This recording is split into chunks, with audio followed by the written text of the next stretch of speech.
For months, we've been trying to figure out exactly how big Marvel's Wolverine is going to be. We've seen the combat, we've seen some of the locations, we know Insomniac is going for a much darker, more brutal game than Spider-Man. But after several creators recently got their hands on Wolverine, we finally started getting answers to some of the questions the trailers haven't answered. Because alongside all of that gameplay, Caboose and Arekkz Gaming were able to sit down with members of the development team and ask them directly about the game. We now know more about exploration, how Logan's past factors into the game, and even where all of this sits inside Insomniac's Marvel universe. So I went through those interviews and pulled out the details I think actually mattered the most. Now, before we get into everything, if you've been enjoying the Wolverine coverage, make sure to hype up the channel and hit the like button. It really does help push these videos out to more people. Also, let me know your thoughts down below. And if you're new around here, consider subscribing because we're getting really close to launch and there's a lot more Wolverine coverage coming. And for anybody who wants to go a little further in supporting the channel, memberships are also available. That support goes directly back into what I'm doing here. And I appreciate every single one of you who's already become a channel member. All right, let's get into it.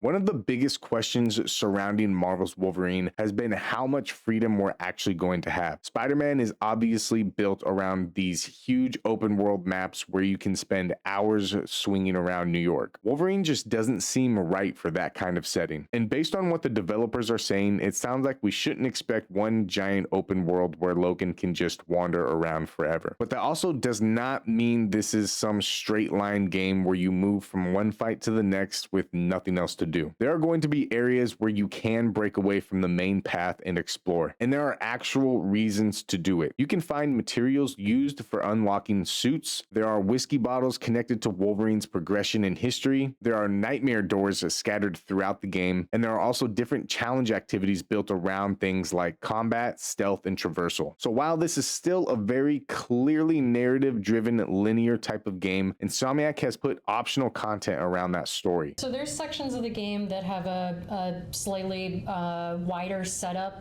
in the game structure. For players that are exploring a bit off the beaten path, you're going to find material crates where you're going to get material to be able to unlock suits. We have a ton of cool suits to unlock.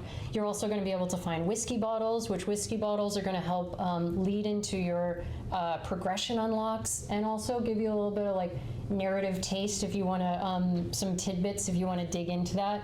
And then we have nightmare doors. Nightmare doors are optional content, and they are manifestations from Logan's mind. Logan has a lot of dark thoughts going on in his mind, and these, you go into the nightmare doors when you find them, and then you get to play nightmare trials.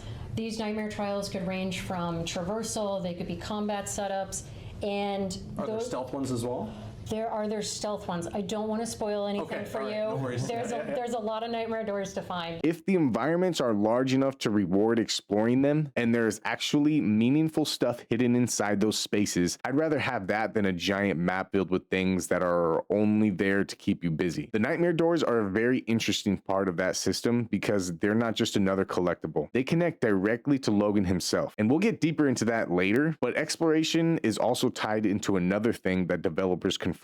New Game Plus. Once you finish the game, you'll be able to go back through it while keeping the things you already unlocked. Your abilities, your techniques, your adaptations, and your suits and claws. Also, New Game Plus apparently goes a step further because there are adaptations and techniques that can only be unlocked while playing through New Game Plus. That immediately gives you a reason to go through the game again beyond just replaying the story with everything maxed out. You can actually continue developing Wolverine. And once you understand how techniques and adaptations work, that becomes even more important. Wolverine's progression system sounds a lot deeper than simply filling out one giant skill tree. There are two major pieces the developers talked about: techniques and adaptations. Techniques are basically about expanding what Wolverine can physically do. New attacks, new moves, more options inside his combat set. So as Logan develops, you're not just making the numbers bigger. His actual move sets grow with him. Adaptations work differently. These are passive bonuses that can have a pretty significant effect on your build, but you cannot equip every adaptation at the same time. You can change the way you play depending on the style that you want at any point in the game. Techniques are a great way to build up a lot of that basic move set. Things like tweaks to combat, ways you can heal during combat, ways you can turn the rage you're building up into other assets for how you move around and do things. Things like you can sprint and block bullets while you sprint. Then there's the special techniques. These are the things you have on your L2 button. Things like tornado spin, there's the drill, like different moves like that we can unlock and charge up as you play and really make a difference. And then the adaptations are these very sort of passive buffs to different aspects of the character. Things like how much damage you do or how much health you have that you build up as you go. So basically, not everyone will be playing Wolverine the same way. Maybe somebody wants to lean hard into survivability. Maybe somebody wants more damage. Maybe there are adaptations that benefit certain combat styles or abilities. We don't know exactly how deep the system goes yet, but the fact that there is a limit on what you can equip means there is at least some decision making involved. You're choosing a build. You're not just eventually turning everything on. And then the suits tie into progression in a way I wasn't expecting. The more suits you craft and unlock, the more bonus health Wolverine receives. So collecting suits isn't purely cosmetic. There is a gameplay reward attached to finding them. But Insomniac also confirmed that specific abilities are not locked behind specific suits. And I think that's the right move, because imagine finally unlocking your favorite Wolverine suit, but you don't want to use it because another costume has abilities that completely outclass it. That's not what they're doing here. You get the health progression from expanding your collection, but you can still wear the Wolverine suit you actually want to play as. And we already know we're getting a mixture of familiar costumes alongside suits created specifically for this game. That can make hunting these things down one of the better side activities if designs are good enough. So let me know right now, are you going to be hunting down every single claw and suit in the game? Now there's another question that gets right to the core of the entire project. What did Insomniac feel they absolutely had to get right about Wolverine? Because you can give somebody claws, put him in a yellow suit and call him Logan. That doesn't automatically mean he feels like Wolverine. The developers seem very aware of that. They said the claw combat needs to feel ferocious. His healing factor had to matter. His adamantium skeleton had to matter. His enhanced abilities had to feel like they belonged to the character. Even things like Logan's actual physical build and height were taken into consideration. So yes, he is shorter in this game. We had to make sure we get ferocious claw combat right. That when you close your eyes, you think about playing as Wolverine, you have those claws. What is that going to feel like? We have to make sure that we nail his mutant abilities, and obviously his adamantium skeleton. And so as far as mutant abilities, thinking about his healing factor, we want to make sure that that's represented in part of the gameplay, and his enhanced senses. So you saw that a little bit in the gameplay that you saw, that he is a tracker. He can smell, hear. He can smell and hear things that we can't even imagine. And also make sure it's a Logan-centric story. He is a guy with a dark past, and in our story, he doesn't have a lot of memories. He is trying to uncover those mysteries of his past. And then, Mike, you just reminded me, I think the other thing that was most important was making sure that body hair was a really important aspect to make sure you get that. Yeah, I think we have like the arm hair. Every hair on his arm is individually. So no more Spider-Man with just 3 chest hairs then. To speak to character technology in general, like Logan's a pretty complex character. There's a lot going on, and it's very internal. Like Spider-Man as a character, he'll say the thing, and he'll find a very comedic, fun way to say it. And Logan has to express it very quietly.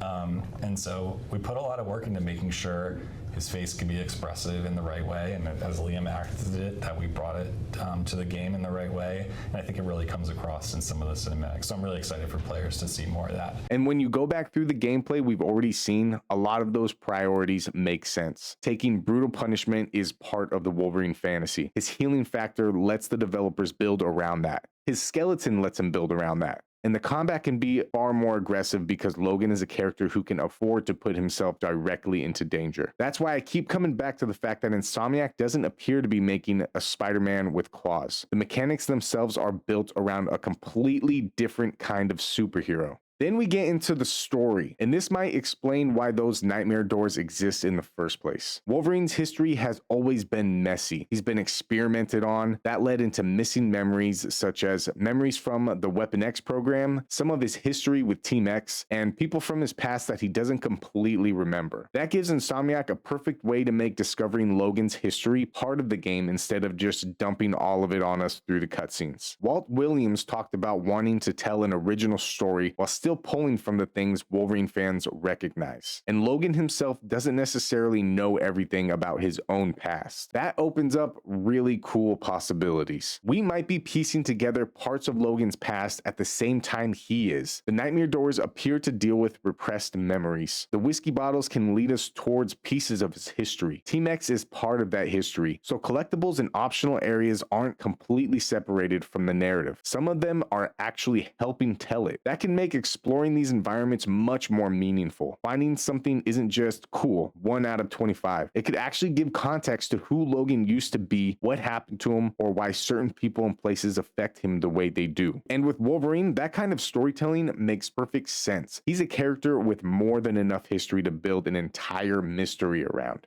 And now we finally have some clarification on where this game sits in Insomniac's Marvel universe. Marvel's Wolverine takes place after Marvel's Spider-Man 2. Same universe, Earth 1048, but that doesn't mean Wolverine is secretly spending the entire game setting up the next giant superhero crossover. The developers were asked directly about the connection, and the focus right now is Wolverine. The events of Wolverine take place after Spider-Man 2. We're not trying to tie them together in this big crossover thing. Yeah. But they do exist in the same. Okay. And they exist in the same 1048 universe. Right. Yes, exactly. And as Mike said, but there's no specific crossover. That's probably the best way they can handle it. Let Logan have his own world, his own character, with his own problems and tone. If they eventually decide to cross these characters over, that moment will mean a lot more if Logan has already been properly established on his own. That also brings us to who Insomniac is actually putting around Logan, because this does not look like a game where they just grabbed Wolverine, Cyclops, Storm, Jean, and called it a day. The developers were specifically asked whether we'll see lesser known characters from Wolverine's history, and the answer was yes. One example we already know about is Sasquatch, who has a history with Wolverine through Alpha Flight, whose real name is Walter Lankowski, and you can catch a glimpse of him through some of the gameplay provided by the developers themselves. But not only that, there was also some hints of Remy LeBeau, who is Gambit, so this is a very good sign for the kind of Wolverine story Insomniac is going to tell. Wolverine has decades of characters surrounding him that have never gotten much attention outside of comics. If Insomniac is willing to reach into that history instead of relying entirely on characters everybody already knows from the movies, there are a lot of directions they can go. And they've already made it pretty clear that Sasquatch is not the end of it. So beyond Gambit, let me know what other kind of characters you guys have already caught on to. One question I know people are going to keep asking is how long all of this actually takes. And for now, we still don't have an answer. When Arekkz Gaming asked about the game's length, the developers weren't ready to give a number yet. They said that information would come closer to release. That's not a question that we have an answer for at this time because things are still a little bit in flux, but we will have a hard answer as we get closer to ship. So anybody currently telling you this is definitely a 12-hour, a 20-hour game, a 30-hour game, nothing has been confirmed yet. We don't know. What we can say is that there is clearly more here than just the main story. Optional exploration, along with challenges and collectibles, suit crafting, nightmare doors, new game plus with additional progression. How much time all of that adds remains to be seen. And there's one question that somebody eventually had to ask. If Wolverine's body regenerates, why does his suit regenerate too? Because we've seen Logan get absolutely destroyed in this game. He gets shot, cut up, covered in blood. The suit takes damage. Then eventually it comes back with him. So Arekkz Gaming asked about it, and there's basically a practical reason for it. There are multiple members of Team X who can really take a beating and get back up and survive and keep going.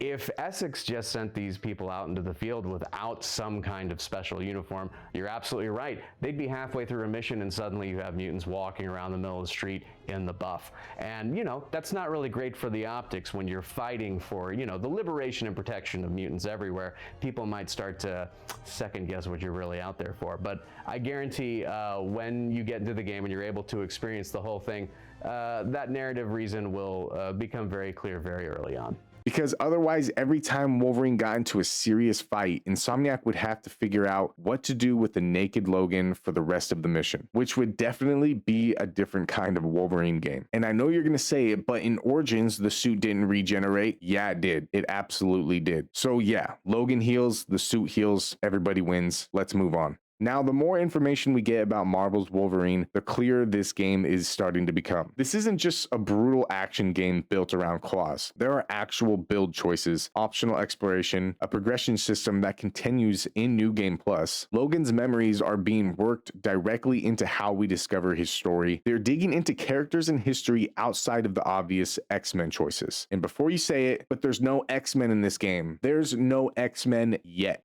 And Insomniac is keeping Wolverine connected to its Spider-Man universe without forcing that connection to take over his game. There are still plenty of things we don't know. We don't know the final game length. We haven't seen every adaptation. We don't know how big some of these explorable areas are. And there are clearly characters and story details they're still keeping quiet. But after hearing the developers actually explain some of these systems, I have a much better idea of what they're trying to build. And now I want to hear from you guys. Out of everything the developers revealed, what caught your attention the most? Was it the progression, the nightmare doors, and Logan's memories? Maybe the New Game Plus, or something completely different? Let me know down in the comments. And if you've been following Marvel's Wolverine coverage, make sure you're subscribed because we're getting very close to launch now. And I've got a lot more Wolverine content planned. I absolutely appreciate your guys' time. And if you don't mind hyping up the channel, hitting the like button, and like I said, subscribe if you're not subscribed, share your thoughts down below, and share my content with someone you might think will enjoy it. I hope you guys have a good day, a good night, and a good morning wherever you're at, and I'll see you in the next one.